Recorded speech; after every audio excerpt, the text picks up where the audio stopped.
Bienvenido a Locos por el Fútbol, Ricardo. Para mí es un honor tenerte acá en Locos por el Fútbol. Este es un trabajo mancomunado entre Pasión Albiazul, un grupo de Facebook, también un grupo de WhatsApp que tenemos varios hinchas que se llama Hablemos de Fútbol, que pues es un grupo que hablamos de fútbol en general, pero también dedicado a Millonarios. Y bueno, pues comencemos charlando sobre lo que fueron tus comienzos en el fútbol, como lo fue con el Atlántico. Bueno, agradecerle por este momento, saludar a toda la hinchada azul, a mucha gente que también lo recuerda a uno, también saludar a las nuevas generaciones, también expectante por saber un poco más de la historia de uno y eso siempre es importante. Como yo he manifestado siempre en otra charla, quizás los inicios míos no fueron tan traumáticos y como tan emocionales como los que yo he escuchado, porque hay historias mucho más complejas que las mías, porque yo siento que yo fui un bendecido, porque no tuve la oportunidad de estar en tantas escuelas de fútbol, quizás en una por ahí a los 5 o 6 años. Y por ahí me dediqué a jugar en el barrio, eso sí, cada vez que salía, porque yo jugaba con los más grandes, mi mamá siempre me buscaba, era con la correa en la mano para cascarme, porque yo siempre me volaba a los techos y me iba a jugar fútbol. De ahí fue un llamado a la selección Atlántico prejuvenil. De ahí se me da la oportunidad de ser llamado a Selección Colombia en el año 93 y fuimos campeones suramericanos. Aparecieron unas ofertas de equipos grandes que yo rechacé hasta que apareció una con el Deportivo Pereira, porque me llamó directamente el entrenador, que era Eduardo Julián Retay, y me dijo que si quería jugar el domingo, siendo miércoles. Y yo le dije, incrédulo, yo le dije, ¿será? ¿Seguro? Y, sí, véngase, ya lo pongo a hablar con los directivos, cuadra y nos vemos. Y cuadramos todo esa misma tarde, viajé el jueves, el viernes estaba entrenando con el equipo profesional, el sábado se hace una especie de recreativo y viajo a Cali, y el domingo estaba debutando. Por eso te digo que la historia mía para poder debutar en el fútbol profesional fue bendecida y fue rápida, no quemé tantas etapas, que es lo que estamos perdiendo bien en el fútbol, que estamos quemando las etapas muy tempranas. Entonces, para mí es una bendición haber jugado fútbol a los 16 años y ese es prácticamente mi inicio en el fútbol profesional. Sí, yo quería preguntarle precisamente algo de acuerdo a esa selección Colombia sub-15. Fueron campeones sudamericanos y también jugaron el mundial de la categoría. No les fue bien, precisamente fue por un partido, creo que fue contra una selección en la que después se descubrió de que ellos no tenían la edad. Cuéntenos un poquito más de esa anécdota de ese partido en el Mundial Sub-15. Ese era el Sub-17, era Sub-17 en ese momento. Sí, el grupo de nosotros, si no estoy mal, era Estados Unidos,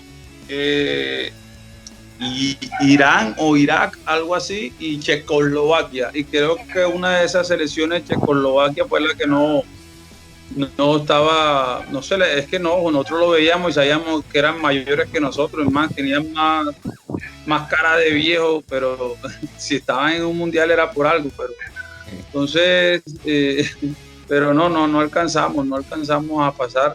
Fue un hecho desafortunado porque la preparación que nosotros tuvimos antes de llegar al mundial fue fantástica. Jugábamos con equipos profesionales, nos pedían cada 8 días, o sea, cada fin de semana después de quedar campeón. Nosotros estábamos viajando constantemente a distintas poblaciones, a distintas regiones. Entonces fue algo decepcionante para nosotros no ser protagonistas de ese torneo mundial. Buenas noches, Siciliano. No, primero que todo saludarte, darte las gracias por el tiempo que duraste en Millos, por todo lo que hiciste, por querer esa camiseta. Y bueno, ¿a qué te dedicas ahora, mi hermano? Pues me imagino que en esta cuarentena juiciosa en casa, pero me gustaría saber qué estás haciendo ahorita, porque pues muchos jugadores salen de Millos y uno no se acuerda de pronto o no sabe de pronto qué están haciendo, ¿cierto? Entonces, mi hermano, pues me gustaría saber eso, ¿no? Te mando un saludo muy especial. Muchas bendiciones para todos, para tu familia y gracias. Aquí en casa esperando que esto pase. Está muy aburridora ya. Entonces, no, yo venía fortaleciéndome, preparándome. Ya, como muchos de ustedes saben, ya había hecho homologación de la licencia A, se hizo con la Universidad de Antioquia en Medellín, y estábamos a la expectativa de saber cuándo se iniciaban las 360 horas para hacer la licencia Pro, pero apareció, estaba con la selección Atlántico, estábamos trabajando, asistiendo a Melquisede Navarro en la selección juvenil el año 2019, que tuvimos lamentablemente la situación de que fuimos campeones en torneo nacional y en los Juegos Nacionales fuimos subcampeón.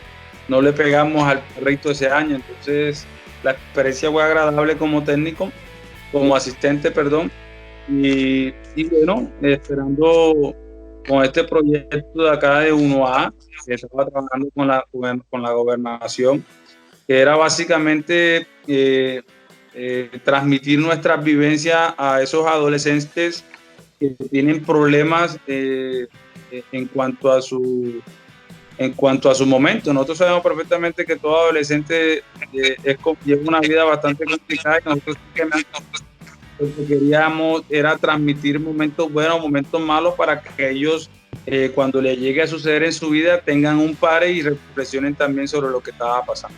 Yo, mirando su carrera deportiva, creo que usted en el Deportes Tolima dejó un récord que hasta ahora sigue vigente acá en el Club Deportes Tolima en el año 2004, exactamente el 24 de abril, donde usted anotó el gol más rápido en la historia del Deportes Tolima, Ricardo. ¿Usted recuerda ese gol? No, yo no, de tantos goles que he marcado y quizás de momento vivido, ese no lo recuerdo. Y es más, estoy con los colegas suyos, con todos los periodistas que me den la posibilidad de recordar ese momento. Quizás lo recuerde cuando apenas vea la jugada, pero en este momento no lo tengo en mente. Y mi pregunta es para usted, Ricardo, ¿esa manera de golpear el balón es una manera innata en usted o es algo que usted practicaba en el terreno de juego y en las canchas de entrenamiento? Porque fueron goles de gran factura que nos dieron no solamente los 3 puntos, sino que nos dieron enormes alegrías a la hinchada albiazul. Es una manera de alegrar y de inmortalizar en el recuerdo de todos los hinchas de Millonarios, goles de gran factura. Yo jugaba fútbol y yo me caía solo. Sí, para que sepan, mi fortaleza más grande eran las pelotas de tiro de esquina y los tiros de costado. Y yo cabeceaba muy bien, porque admiraba mucho lo que era Iguarán, admiraba mucho a Kiko Barrios, que eran los grandes cabeceadores en ese momento. Entonces, en la casa por la cuadra, habían, sabes que en los barrios, no sé, por lo menos acá en la costa, hay terrazas y se encierran con rejas. Entonces, la terraza, la que estaba en diagonal a mi casa, tiraban centro, y como mi casa tenía como especie de un arco, yo siempre me tiraban al centro y yo siempre cabeceaba. Entonces, yo ese hábito lo adquirí y lo fui fortaleciendo con los años. Entonces, cuando yo encuentro un Agustín Garizábalo que me hace trabajos personalizados, yo empiezo a fortalecer mis piernas. Entonces, empiezo a hacer otro tipo de trabajo y me voy olvidando del fuerte mío. Yo pienso, entonces, y sin embargo hice varios goles de cabeza, pero no fueron, o sea, no fueron en cantidades, y empiezo a fortalecer y nace ahí, cuando yo empiezo a rematar de media distancia a lo lejos y fuerte, hasta yo mismo me estaba asombrando. Entonces Agustín me dice, insiste, entonces yo me quedaba y remataba, y en el fútbol colombiano me di a conocer por mi pateada. Gané algo, pero perdí otra cosa, que fue el cabeceo. Con un hecho anecdótico que usted quedó en la historia de Millonarios, y es ese penal que usted le atajó a Jaime Castrillón contra el Independiente Medellín, empezando unos cuadrangulares, Ricardo. Yo recuerdo que esa jugada usted reemplazó a Cuadrado, quien a su vez había reemplazado a Juan Carlos Henao, que había salido lesionado. Ricardo, yo tengo una inquietud. Leyendo pues su carrera futbolística, veo que no era la primera vez que usted recurría a hacer ese tipo de jugadas, meterse al arco. Yo le pregunto, Ricardo, de no haber sido usted jugador de campo, se hubiera inclinado por ser arquero? No sé, porque cuando yo me empecé a preparar por ahí, yo fui como 2 veces nada más, ahí como a la cancha del hipódromo, donde era tradicional nosotros ir a jugar. Y había un señor que se llamaba el viejo William, que ya hoy en día ya tiene muchísimos años ya de fallecido. Yo solamente le fui 2 entrenamientos y no le fui más, le tuve miedo, porque ese señor sí trabajaba. Pero a mí me gustaba ver trabajar, a mí me gustaba ver cómo cómo le exigían al arquero, pero a mí no me gustaba trabajar. Entonces yo simplemente cada vez que había un recreativo, yo me metía en el arco, nunca me incliné por allá, yo simplemente o era delantero o era volante, pero finalmente yo aprendí a conocer todas las posiciones dentro del campo y me podía desempeñar muy bien donde me colocara. Te prometemos, Ricardo, que no vamos a hablar del penalti también que tú fallaste después y que yo por ahí en una entrevista vi que no te gustaba hablar del tema. Prometo que no se va a hablar del tema, pero sí te pregunto. Las cosas buenas, ¿qué hace con las cosas buenas? Oiga, Ricardo. Sí quisiera preguntarte en ese penal de Castrillón, si tuviste algún contacto después de eso con Jaime. ¿Qué te dijo o qué conversación hubo o de plano no se volvieron a hablar y Jaime quedó totalmente apenado con eso? No, yo con Jaime, aunque nunca lo había tratado, pues yo pienso que hubiese sido normal el saludarlo o preguntarle qué pasó, qué sintió, pero nunca tuve contacto con él. Simplemente yo fui el que quedé con el orgullo ahí. Entonces, dije, bueno, ¿será que el hombre quedó herido a partir de ese momento? Y creo que pudo haber sido así. Ya él tiene que, si sintió pena o vergüenza, yo sí digo que eso se siente, porque ya también la viví, se siente vergüenza, se siente pena, quiere uno esconderse, porque uno va confiado a cobrar un penalti y de repente lo sorprende a uno, es que uno lo busca. Es más eso que botarlo por arriba, sino que el arquero que no es arquero se lo tape a uno, eso le es una puñalada. Hola Ricardo, ¿cómo estás? Mi pregunta para ti es, ¿cuál es tu ídolo en el mundo del fútbol? Muchas gracias. Admiré mucho a Zidane. Cuando conocí a Zidane, a mí de ese Real Madrid de los Galácticos, yo inmediatamente me quedé con el fútbol de Zidane. Por ahí también admiraba cuando tenía la oportunidad de chico de ver a Zico, de ver a Platini. Y me asombró mucho el ver debutar a Víctor Danilo Pacheco a sus 17 años. Pero definitivamente lo que yo miraba cuando veía al Real Madrid con Zidane, su técnica, su magia, su inteligencia, fue lo que más se me quedó. Y intenté no dejar de ser yo mismo, pero intenté de muchas maneras controlar la pelota como él lo controlaba y bueno, por algo tuve algún reconocimiento de un periodista que me decía siciliano, entonces agradable. Yo viendo su historial deportivo, veo que usted con las características y la técnica que tenía para jugar al fútbol, Ricardo, veo que su palmarés internacional fue muy, muy mínimo. Únicamente jugó en el Juan Auris de Perú en la época 2010-2011, en el cual quedó campeón y marcó varios goles. Pero Ricardo, ¿realmente qué pudo haber pasado para que usted haya llegado a un equipo más grande de Sudamérica o por qué no en Europa?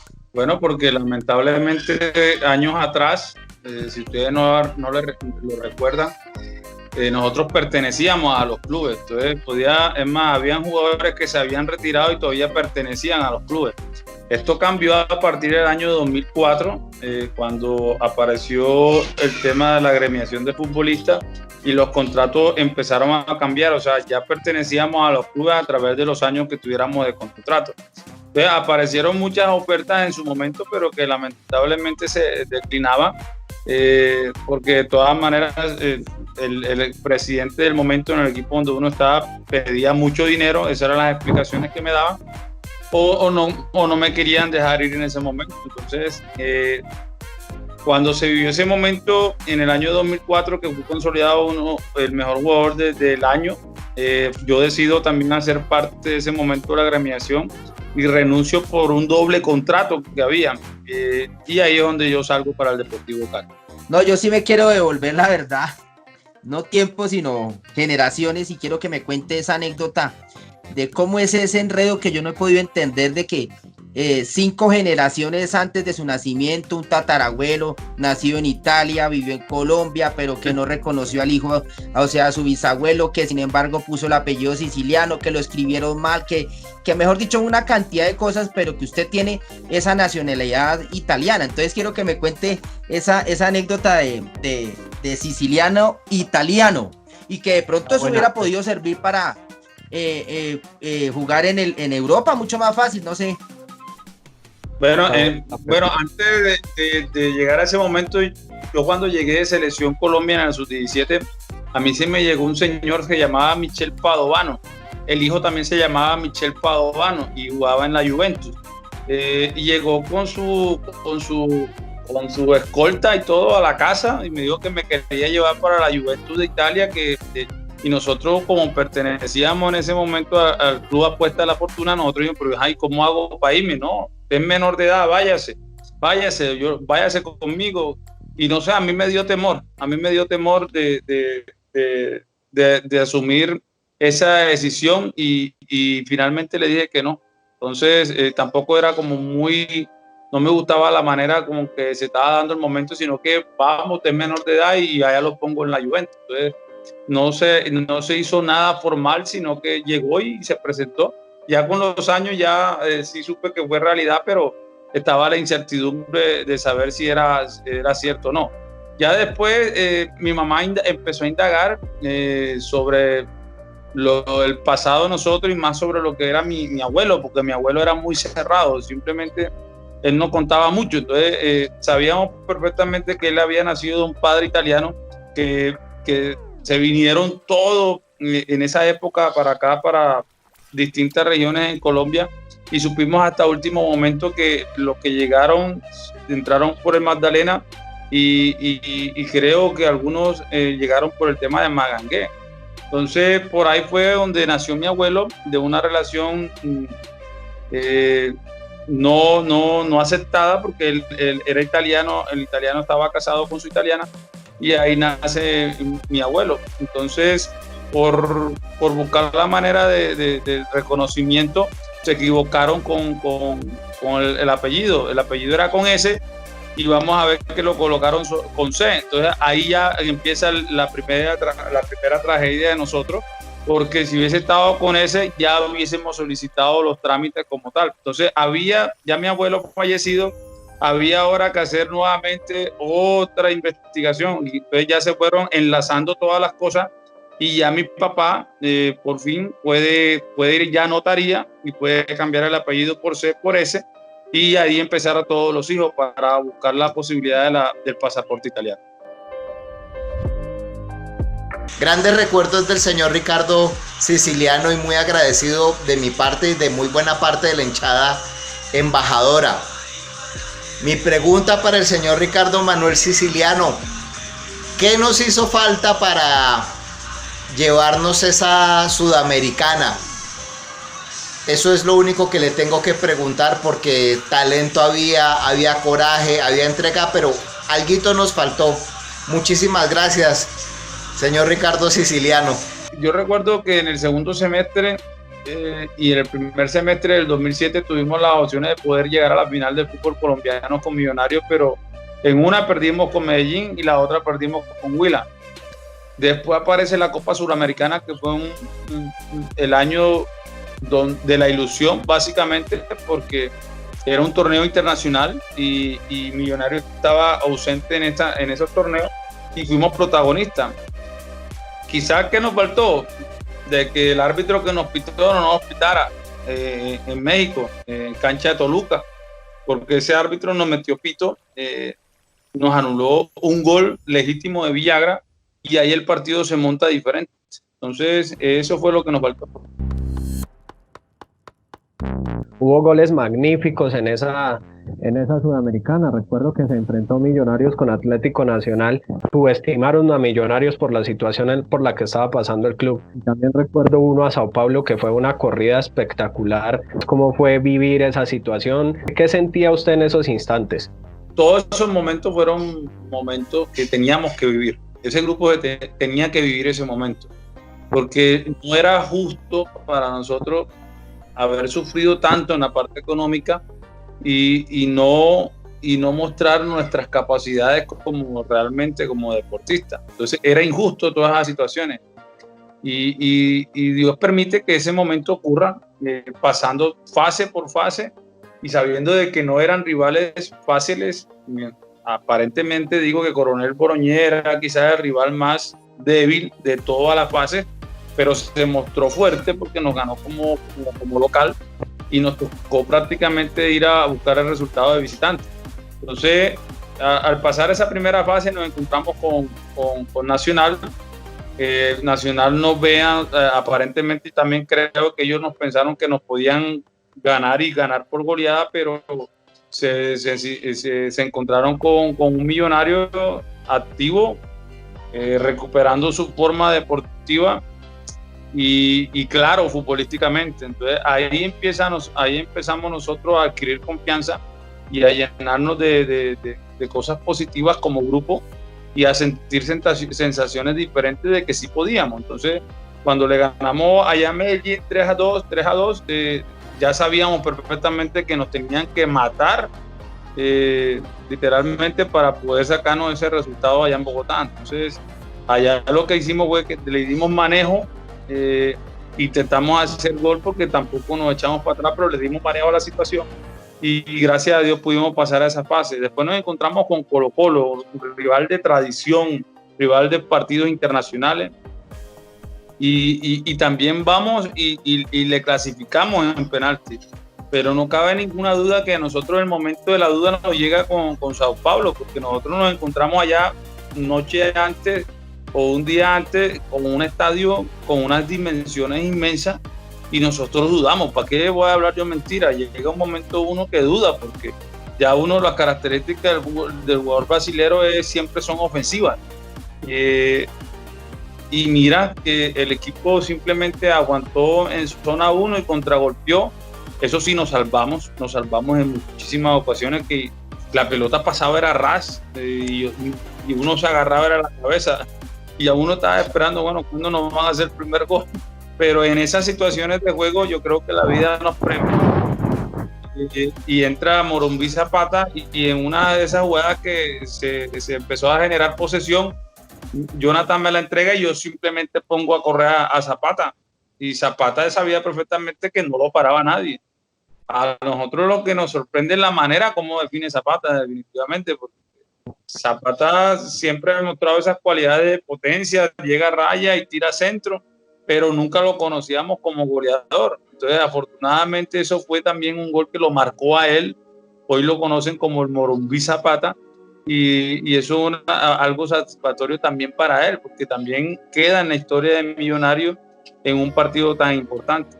Y después vamos nosotros a Bogotá y te cuento, Harold, que quizás eres el más chico, la entrada, el recibimiento que nos hizo las barras de los hinchas de Millonarios fue impresionante. Es de la que más recuerdo yo, es el momento que más recuerdo yo de ese gran momento, de ese recibimiento, ese humo azul y blanco.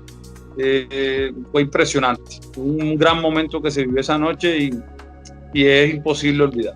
¿Cómo fue esa relación cuando usted llega a Millonarios con Martín Lazarte, ¿sí? ¿Y cuál fue el chip o algo que implantó al equipo Mario Baremerac para que de ser un equipo criticado, goleado, ¿sí?, pase a ser el verdadero Millonarios que todos habíamos querido y que pasó a ser reconocido internacionalmente, dejándolo pues tercero en la Copa Sudamericana? ¿Qué fue eso? Martín Lazarte para mí llega en un mal momento, porque económicamente estaba y había fastidio de muchos jugadores, porque nos estaban mintiendo en todo momento. Entonces, imagínate, Martín Lazarte se encuentra con el 1-0 que perdimos de local de la Copa Sudamericana. Después de que pasamos el partido que clasificamos con Coronel Boroñés, nos encontramos con Quindío y Quindío nos hace 6 goles. Después perdemos de local con Pasto, si no estoy mal. Entonces fue una seguidilla de partidos que se veía que el grupo no iba a responder. Entonces, ¿qué es lo que hace? Y yo digo que entre entre sus decisiones los directivos acertaron con Mario, porque Mario no era un técnico de gran trayectoria en el fútbol colombiano, pero que podía absorber las presiones de un club tan importante como el Millonarios, porque ya conocía a Millonarios, o sea, ya era una persona de historia. Entonces Mario lo que hace es que absorbe todas esas presiones, a nosotros nos libera y nosotros automáticamente le respondemos a él. ¿Por qué? Porque ya empieza a identificar los líderes del grupo y le empieza a dar tareas. Entonces nosotros nos sentimos importantes dentro del equipo, dentro del club, y empezamos a ejercer unas situaciones nuevas que nosotros no teníamos. O sea, nos cambió el chip en pocos momentos, y también se nos facilita que a partir del partido de Nacional en Medellín, que fue también uno de los grandes partidos de Millonarios, el equipo gane confianza, y de ahí para allá fue imparable. A mí me llama muchísimo la atención la historia de Luis Zapata y las dimensiones de lo que generó con esa jugada, que ni ustedes mismos esperaban lo que iba a suceder.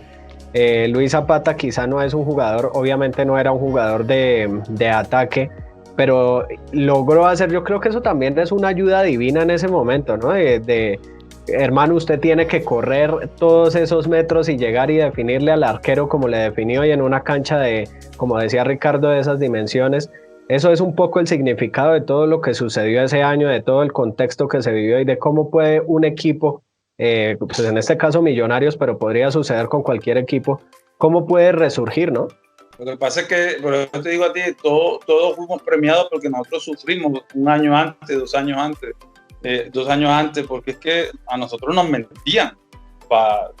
Nosotros sufrimos, no crea.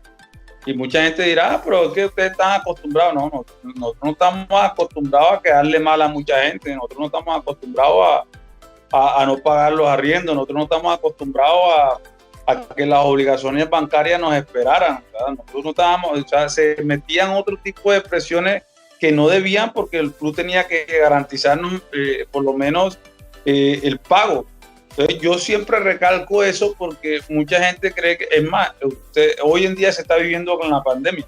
O sea, hay tantas preocupaciones porque muchos no estamos trabajando y no tenemos el pago, pero se nos están acumulando las deudas. Entonces más o menos nosotros vivíamos estas situaciones así. Entonces, y nos mentían el viernes, y el viernes, bueno, antes del viaje, el lunes jueguen y el lunes le pagamos. Entonces la cabeza tampoco estaba muy atenta, muy en el partido, estaba más pendiente. ¿Será que pagaron? A las 12 de la noche, hey, compañero, te consignaron, no, nada, no joda, ahora nos toca viajar sin plata.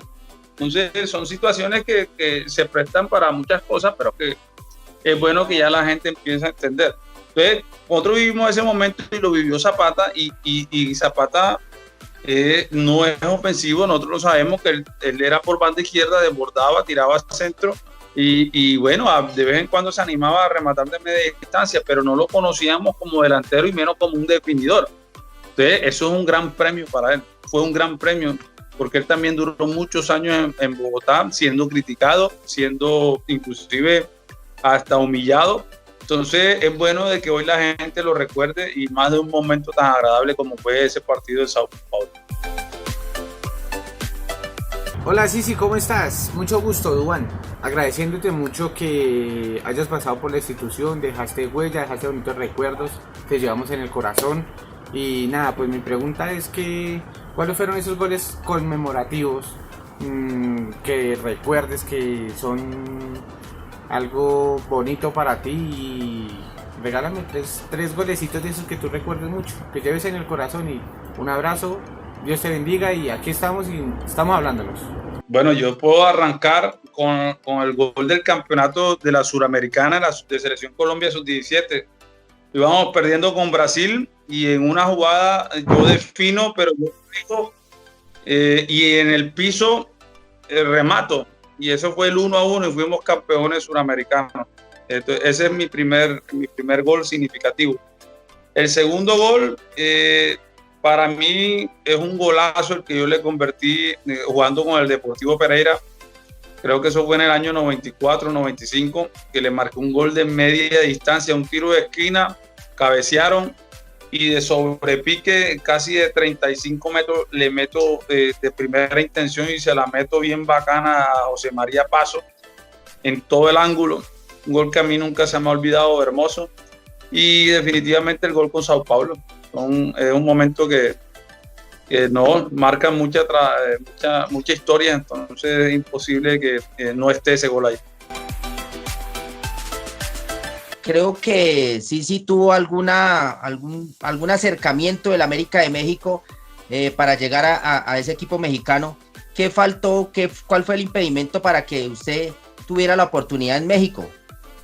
Bueno, yo estaba hablando ya con un grupo de empresarios, pero no estábamos hablando solamente desde el momento en que apareció ya la clasificación de América. Veníamos hablando desde Colo-Colo, veníamos hablando con las posibilidades de estar en América de México. Pero bueno, se pensó que cuando viajáramos allá a México, en ese momento iban a concretar la oferta, pero sin embargo nosotros estábamos comprometidos con clasificar a Millonarios a la final del torneo. De un momento a otro se dice que dicen ellos, no, por eso mismo no tengo algo veraz, no tengo algo que me soporte, pero lo que me llegó a mí por medio de unas personas fue de que el negocio se dañó fue en México. Entonces, igual manera se jugó con profesionalismo, igual manera la idea de llegar a la final de ese torneo siempre fue clara, pero como te digo, lo que pasó ahí fue de que el árbitro lamentablemente nos echó mano y no pudimos llegar hasta más. Pero entonces ahí marca también un poquito la relación mía con Millonarios, porque era un gran momento para que se hiciera la negociación, ya sea alta la oferta o baja la oferta. ¿Por qué? Porque tenía en ese momento 32, 33 años y mi gran sueño también era poder jugar en el fútbol en el exterior. Y vi que ese sueño se estaba malogrando, entonces ya empecé como a fastidiarme y también veía de que Millonario en ese momento no me quería renovar. Entonces decidí que ya era hora de cambiar de equipo. Usted termina retirándose en el 2012, pero tuvo muchos años de carrera. De todos esos años y de todos los equipos donde estuvo, ¿qué jugador o qué jugadores, diga usted, son realmente amigos suyos, realmente compartió bastante y quedó como esa sensación de estos son los verdaderos amigos que me ha dejado el fútbol? La verdad dejan muy poco. Lo que dejan es muchos compañeros, muchos conocidos, pero que yo tenga comunicación muy constante con Iván Champeta Velázquez, con Guarrieta, con Gerardo, por ahí a veces nos comunicamos con Roballo, en la mamadera gallo con el loco ese, y bueno, por ahí a veces también con Roberto Carlos, y acá en Barranquilla nos hemos hecho muy amigos, ya de pana, ya de amistad, con Daniel Machacón y Fari Merlano. De resto, es agradable siempre cuando uno tiene la oportunidad de estar en una ciudad y de verlos y de recordar momentos, pero fuimos compañeros. Entonces, es bueno siempre recordar, es bueno siempre vivir esas distancias y te hace sentir vivo todavía. Entonces, esa es la parte agradable que te deja el fútbol, que no te deja cantidades, pero sí te deja calidad. La hinchada de Millonarios y el mundo del fútbol recuerda un enfrentamiento entre Ricardo Siciliano y Osvaldo Enríquez, previo a un partido contra el Bucaramanga por Copa Colombia en el 2009. Y quería preguntarle, Ricardo Siciliano, ¿cuál era el ambiente entre los jugadores de Millonarios que los llevó a tener ese por fortuna y nada más anecdótico enfrentamiento que por fortuna no pasó a mayores? ¿Qué era lo que sentían los jugadores de Millonarios para que se presentara este hecho? El ambiente era pesado como siempre, ya uno ya conocía el ambiente y había muchos jugadores jóvenes que estaban dándole la oportunidad, pero muchos de ellos estaban ya crecidos, con pocos partidos ya querían ya tener autoridad, querían tener mando. Y en ese momento la carretera la teníamos que colocar somos nosotros, entonces había que aterrizarlo de alguna otra manera y Chocó fue conmigo. Entonces en un momento que es habitual en mí, que es quedarme y rematar de media distancia. De media distancia, él en primera instancia me dice que no voy a patear más. Cuando yo, ¿cómo así que no voy a patear más? Yo fui la pelota, la rodé y le meto un zapatazo, que afortunadamente no le dio. Pero ya tuvimos ese primer roce. Ya después en la segunda no recuerdo mucho si él dijo algo, no sé qué, pero yo ya me le fui de frente y dije, bueno, ¿cuál es tu maricada? Entonces ahí, sin pensarlo, me lo voy. Ya después que terminé de pelear con él, me doy cuenta que estaba grande, un pelado, yo me iba a joder. pero bueno. Oiga, Ricardo, y ambos costeños, ¿no? Ambos costeños, ¿no? Sí, pero era eso, ¿sí me entiendes? Que uno tenía que también hacer respetar la carretera también. Y en los años, porque ya, hoy en día los muchachos no quieren respetar. No sé qué estará pasando hoy, pero yo en mi momento sí lo hice respetar, porque cuando yo también me inicié, los veteranos hacían respetar su momento. Entonces, no es que sea uno como tan a la antigua, sino que hay un derecho a piso que todos tienen que pagar. Entonces, respeto guarda respeto, y bueno, lamentablemente ese día me tocó rascarlo. Entonces... ¿Y quedó alguna rencilla o se volvieron a hablar o solo quedó en eso? No, yo me imagino que ya él era un muchacho, ya ahorita debe estar mucho más maduro, y a mí también ya eso fue cosa de momento. Pero yo no volví a hablar más con él. Si él quiere un tipo de resentimiento, ya eso es problema de él, el problema mío no, porque ya para mí murió. Ya solamente queda la anécdota y queda para reírse y toda la cosa. Ricardo, precisamente hablando del año 2009, en el torneo de apertura, usted fue traspasado a Junior de Barranquilla en la segunda etapa que vivió con ese equipo, ¿sí? En esa temporada alternó pues titularidad y perdieron la final con el Once Caldas.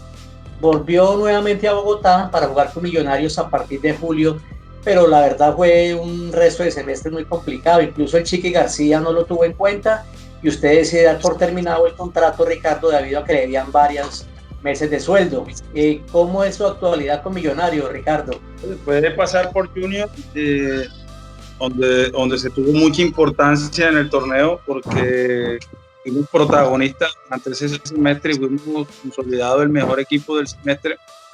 Nos faltaba era el título, que lamentablemente se perdió en Barranquilla con Once Caldas.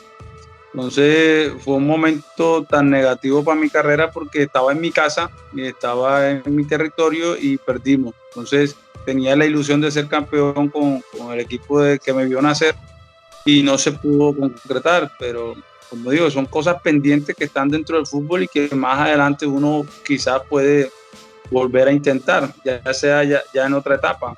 Cuando yo llego acá a Bogotá, me renueva Millonarios con un contrato de 2 años, y los 3 primeros meses creo que nos va bien, pero a partir del tercer mes, a partir del mes de septiembre, el Chiqui García simplemente se me acerca y me dice de que no hay más plata, que hasta aquí me van a pagar. Y yo les digo, ¿por qué? Si yo me iba a regresar ya para Junior y me iban a ofrecer un buen contrato, entonces ¿por qué me ofrecen un contrato? Entonces yo vi la maldad en ese caso, y les dije, bueno, arréglenme por lo menos hasta febrero o marzo del otro año y yo me voy tranquilo. Y ellos dijeron que no. Entonces, inclusive muchos de los muchachos también, a todo el grupo, a mucha gente lo arreglaron después de haber pasado los 3 meses, porque muchos de los muchachos también pasaron una demanda, y el único que no conciliaron fue conmigo. Entonces, ya eso es maldad. Y yo siempre lo catalogué como maldad, porque si vas a hacer un acuerdo con todos, tenía también que haberlo hecho conmigo, porque yo era la persona que te podías comunicar pero ya cuando tú vas con mala intención, conmigo no van las cosas. Entonces, a la antigua corporación se demandó, y afortunadamente tenemos eso a favor, y estamos esperando que se resuelvan unos pequeños detalles para que ellos también puedan cancelar. Hay una pregunta que me surge, y es, bueno, quizá no son muchos años del 2012 que fue su retiro a la actualidad, pero ¿qué cambios ve usted en cuanto al fútbol, en lo deportivo y en lo institucional, de lo que fue a cuando usted jugaba a lo que se ve actualmente? Una directiva más comprometida, que viene con nuevos proyectos, que viene más seria.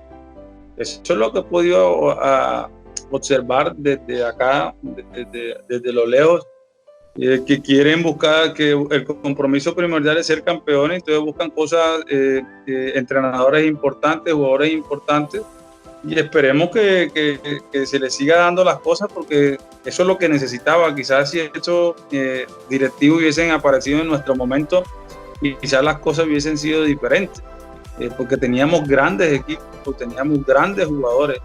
Entonces faltaba era ese tema en la parte económica. Entonces mi admiración y respeto, porque están queriendo consolidar campañas y están queriendo obtener títulos, y ojalá también le apunten a títulos internacionales, que es la ausencia de Millonarios en estos momentos. Si a usted le diera la oportunidad de volver a jugar profesionalmente en algún equipo de Colombia o en algún equipo de cualquier otro país, ¿cuál equipo sería? Así sea para retirarse. ¿Cuál equipo sería, o para jugar una temporada? ¿Y por qué motivos lo haría? ¿Qué sería lo que lo haría llegar a ese equipo? ¿Listo? Muchas gracias por todo y que tengan buena tarde. Chao. No sé porque ganas ya no tengo de jugar. No, ya no. Para serte sincero, la pregunta es muy buena y yo también voy a responder con honestidad. Yo ahorita mismo no tengo ganas de volver a jugar. Yo creo que ya entregué ya un 100% y mi mente no está ya vinculada en competir, sino ya competir de otra manera como entrenador. O sea que no, ¿para qué te voy a decir mentira?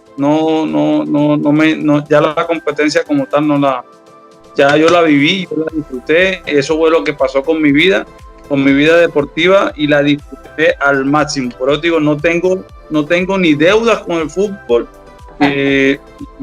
Entonces eso es algo que a mí me satisface mucho, porque sé perfectamente que si estoy expresando esto es porque entregué el 100% siempre en los equipos donde estoy. No sé qué pasó, porque usted fue campeón del Sudamericano Sub-17 en 1993, ¿sí? Fue campeón con el Tolima, ¿sí? Fue campeón con el Deportivo Cali en el 2005, ¿sí? Fue goleador de la Copa Sudamericana 2007, goleador y figura, ¿sí? Puso a Millonarios en lo más alto de la parte internacional. ¿Qué será? ¿Qué fue lo que pasó para que no fuera visto en la selección Colombia de mayores? ¿Qué cree usted que haya pasado? Porque la verdad yo tengo mis dudas. Para mí usted es uno de los 3 últimos grandes 10 que tuvo Millonarios en los últimos 25 años. ¿Qué pasaría para que no fuera tenido en cuenta en la selección Colombia de mayores, sabiéndose de que pues había llevado un proceso desde el principio, desde la sub-15, sub-17 y así sucesivamente? ¿Qué faltaría? Yo digo que los buenos momentos míos nunca coincidieron con los protagonismos en selección. O sea, eso fue lo que pasó. Cuando por fin iban a llamarme, tuve una lesión en el hombro de esta parte de acá, e inmediatamente llamaron a otro jugador. Entonces entendí en su momento que no era para Selección Colombia, porque otros brillaban cuando estaban ya precisos para Copa América o para eliminatorias, y yo brillaba quizás cuando no estaba en esos momentos. Entonces eso fue lo que quizás no coincidió, a pesar de que ya tenía nombre y que tenía el reconocimiento. Por ahí a los años después de llegar allá de Juan Auris, saludé por allá a Eduardo Niño y me dijo: prepárate, que este man sí llama a los putón. Pero no, hombre, ya los años habían llegado y no era lo mismo ya también en esa situación.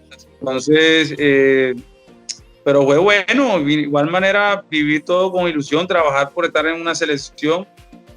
Nunca llegó ese llamado, pero bueno, yo lo que viví con los equipos fue bastante importante, y orgullosamente puedo decirte que creo yo que soy el único colombiano goleador de la Copa Suramericana. Ya llevamos 13 años con este pequeño récord, aunque sabemos que en cualquier momento se puede romper y cualquier jugador colombiano puede quedar campeón, pero ya llevamos tiempo. Somos el primer colombiano goleador, y eso es algo que a mí también me llena de orgullo. Mario Alberto Vanemerac. Apasionado.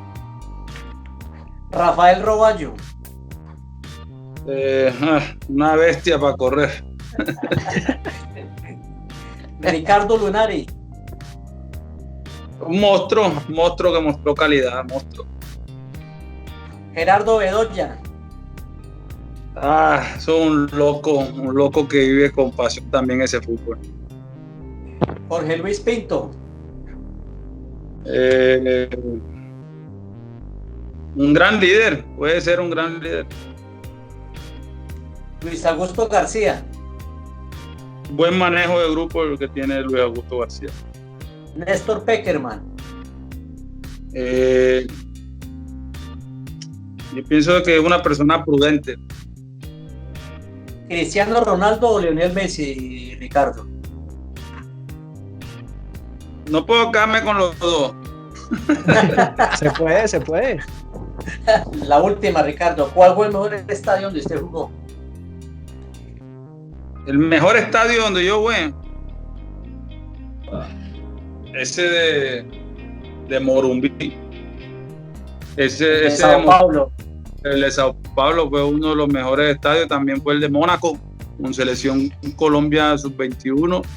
Y también tengo, nada más esos dos estadios que fueron lindos. Para agradecerle a Ricardo por acompañarnos, por la oportunidad que nos da de charlar. Pudimos conversar 1 hora y 20 minutos, algo que pensábamos que lo haríamos más corto, pero la charla se hizo amena. Muchísimas gracias, Jonathan, muchísimas gracias, Juan Carlos, a Ricardo, por supuesto, un abrazo grandísimo. Un último saludo, por favor, a Locos por el Fútbol, hablemos de fútbol y, por supuesto, a los amigos de Pasión Albiazul. A Locos por el Fútbol y hablemos de fútbol, agradecerle. Estábamos pendientes ahí, ayer no pudimos, pero estábamos pendientes, teníamos todo esto programado precisamente para tratar de hacerle entender a la gente y a las nuevas generaciones de quién fue Ricardo Siciliano. Entonces, para mí es un orgullo, no crea, le agradezco mucho este gran momento y esperemos que a futuro se vuelva a repetir. Muchas gracias, Ricardo, un abrazo. Bueno, chao, que estén bien.